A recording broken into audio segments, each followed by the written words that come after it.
Lidi, toto je Ana Semena. No, prostě máte její jméno na TikToku, dejte jí follow, protože ona mi dala na první místo a hledejte, co jsem za znamení.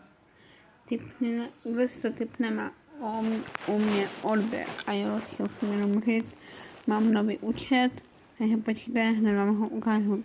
Lidi, a toto jsem já, kdybyste mě nepoznali, tak toto jsem já, mám 25 sledujících a sleduji, co je sleduju, tak mám 459 a mám 2, 3, 4, 5.